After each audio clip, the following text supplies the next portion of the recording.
تو پھر تو پریگننسی فوراً ہو جائے گی.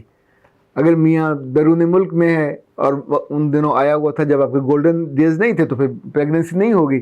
پر پریگننسی جب بھی ہوگی اللہ ہدایت دے آپ کی ماؤں کو اور آپ کی ساسوں کو, یہ اس وقت بلائیں لینے لگ جاتی ہیں, یہ نہیں بتاتی ہیں کہ یہ آسان دن نہیں ہے. یہ جو ایون 9 مہینے ہیں یہ آپ کے موڈ کی اتنی ویریشن آئے گی, آپ کو کھانا اچھا نہیں لگے گا, آپ کو ہر چیز کی اسمیل آئے گی, آپ کو کچن میں جانا موت پڑے گی, آپ کو کچن میں جانا زہر لگے گا, آپ کو کچن میں جا کے کھانا پکانا, جو کھانا بھی چاہے کچھ بھی ہو, آپ کو اتنی اس کی ہمک چڑھتی ہے کہ آپ کی وامٹ شروع ہو جاتی ہے. بار بار آپ کو باتھ روم بھاگتے ہو چکے آپ سے کئی مہینے یہ الٹیاں چل رہی ہوتی ہیں. تو ان میں سے نہ آپ اپنی مرضی کا کھا سکتے ہو, نہ مرضی کا پی سکتے ہو, نہ مرضی کا پہن سکتے ہو. پھر جیسے جیسے آپ کا جسم بڑا ہوتا ہے, بھدا ہوتا جاتا ہے, پھر ویسے ویسے پرانے کپڑے سارے مائیں نہیں بتاتی, تو اس وقت آپ کو بڑی کھلی شرٹیں چاہیے ہوتی ہیں, اسپیشلی ڈیزائن کر کے پہلے سے آپ کو کرنی ہوتی ہے, ورنہ این موقع پہ پھر آپ کو سٹریس اور ٹینشن ہوتی ہے. جب یہ بیبی ہو جاتا ہے, یہ بیبی خوشی کا باعث ہے, محبت کا باعث ہے, ایکسٹینشن کا باعث ہے, تعلق کی بائنڈنگ کا باعث ہے. پر بابا لوگ, یہ بیبی بہت قیمتی اور مہنگا ہوتا ہے. آپ بالکل موت کی حد کو چھو کے آتے ہو during pregnancy. It's quite possible کہ یا آپ نہ رہو یا وہ نہ رہے. وہ تو رب نے زندگی رکھی ہوتی ہے, تو آپ بھی بچ جاتے ہو, وہ بھی بچ جاتے ہو, ورنہ یہ تو ڈیتھ لائن ہوتی ہے جہاں سے آپ ٹچ کر کے واپس آتے ہو. ایک جان میں سے دوسری جان کو نکالنا آسان نہیں ہے. اب دیکھیں وہ معصوم سی جان آنکھیں نہیں کھول سکتی, ہاتھ پاؤں نہیں ہلا سکتی, بھوک تو اس کو لگتی ہے. پہلے آپ کی نالی سے اس کو اللہ تعالیٰ خوراک دیتا تھا, اب آپ نے دینی ہے تو آپ اس کو فیڈ کراؤ گے. تو پہلے کبھی زندگی میں نا آپ نے دیکھا, بچپن میں آپ نے کسی کو فیڈ کراتے دیکھا ہوگا, اب آپ اس کو فیڈ کرا رہے ہو. اگر نہیں کراؤ گے تو بریسٹ کینسر ہو جائے گا. نہیں کراؤ گے تو جو بریسٹ میں دودھ جمع ہوتا ہے, مائیں نہیں بتاتی کہ اس کو پھر باقاعدہ ایک پمپ ہوتا ہے جسے آپ کو نکال کے ضائع کرنا ہوتا ہے, تاکہ آپ کا جو فگر ہے وہ ٹھیک رہے اور وہاں زخم بھی نہ ہو اور وہاں پرابلم بھی نہ ہو. اس کی کمپلیکیشن ہے. تو رب نے اس بچے کو وہیں سے فیڈ لینے کے لیے پیدا کیا, وہ فیڈ آپ نے کرنا ہی کرنا ہے. اب آپ لوگوں کے سامنے, عزیزوں کے سامنے, سوائے میاں کے کبھی کسی کے سامنے, ساس سسر کے سامنے, بہن بھائیوں کے سامنے کبھی یہ غلطی مت کیجیے.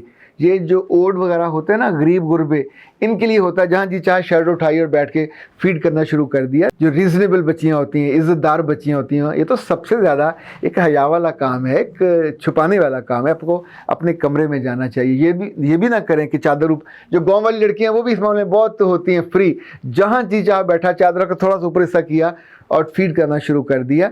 ان کے لیے کوئی ایشو نہیں ہے, وہ تو ان کا بچہ ہے, ان کی فیلنگ اور طرح کی ہے. پر جو دیکھنے والا ہے اس کی فیلنگ بالکل اور طرح کی ہوگی, وہ منفی ہوگی, وہ شہوت سے جڑی ہوئی ہوگی, اس کے ساتھ اچھائی جڑی نہیں ہوتی. میل جو بھی ہوگا اس کی فیلنگ اچھی نہیں ہوگی. اس لیے یاد رکھیے گا کہ انسان کے اس عضو کے ساتھ جب تک بچہ ہوتا ہے تب تک تعلق ہے. جب بچہ آپ کا اپنا سگا بیٹا بڑا ہو جاتا ہے تو آپ اس سے بھی اس کو چھپاتے ہو اور بتاتے ہو. یہ جو آپ کو فیڈ کرنا برا لگتا ہے, میرے بچے, ایک تو یہ یاد رکھو کہ آپ نے اگلے 2.5 سال یہ کرانا ہی کرانا ہے.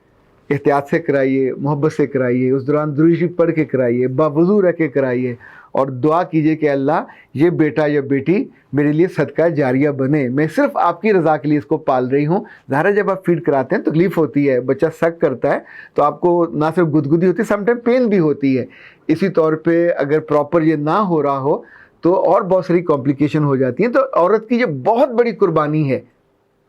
اسی لیے اس بچے کے لیے واجب کیا اللہ نے کہ اس عورت کے, چونکہ اس نے تمہیں 9 ماہ پیٹ میں رکھا, اس کے بعد 2.5 سال پلایا, پھر تمہیں بڑا کیا, پھر تمہیں سکھایا, پڑھایا, اس کی عزت میں کبھی کم نہ کرو. اور اس بچے سے آپ تو اپنی عزت چاہتے ہو, تو یہ جو آپ کا میاں ہے, کبھی یہ بھی تو بچہ تھا, جب وہ اپنی ماں کی عزت کرتا ہے اور اس کے پاؤں پڑتا ہے اور اس کو گلے لگاتا ہے اور اس کے لاڈ اٹھاتا ہے, پھر آپ کو برا کیوں لگتا ہے؟ جب لڑکیاں ماں بنتی ہیں تب تک بہت ساری چیزوں کا انہیں احساس ہوتا ہے. چونکہ چیزوں کو جب ہم براڈر اسپیکٹ میں دیکھتے ہیں, بڑے اینگل میں دیکھتے ہیں, تو ہمارا اپنا مائنڈ بھی بدلتا ہے, ہمارا اپنا دل بھی بڑا ہوتا ہے. ماں بننا بہت بڑا وصف ہے, ماں بننا بلیسنگ ہے, ماں بننا اللہ کا بڑا احسان اور کرم ہے. کبھی ان سے پوچھ کے دیکھیں جو لاکھوں روپے خرچ کر کے بھی ماں نہیں بن پاتی, 5-5, 7-7 لاکھ ڈاکٹروں کو ضائع کر دیتی ہیں پر پریگننٹ نہیں ہو پاتی, اور وہ بچے کی کلکاریاں نہیں سن پاتی, بچے کا لمس نہیں لے پاتی. تو آپ بیٹا چڑچڑی مت ہوئیے, چڑچڑی ہو جاؤ گے. میں نے ایسی لڑکیاں بھی دیکھیں جو کہا کرتی تھی مجھے بچے اچھے نہیں لگتے, مجھے ان کا پوٹی کرنا برا لگتا ہے, مجھے ان کو اٹھائے پھرنا برا لگتا ہے, شادی سے پہلے کہتی تھی. ان بچیوں کو میں نے ماں بننے کے شرف سے محروم دیکھا. اب وہ روتی ہیں, کرلاتی ہیں, پر آئی ڈونٹ نو یہ اس وجہ سے ہوا یا کسی اور وجہ سے ہوا, پر کبھی کبھی کس لمحے کا پتہ ہوتا ہے کہ آپ کی بات فرشتوں کو ناگوار گزرے, اللہ کے پاس جا کے آپ کی شکایت ہو جائے.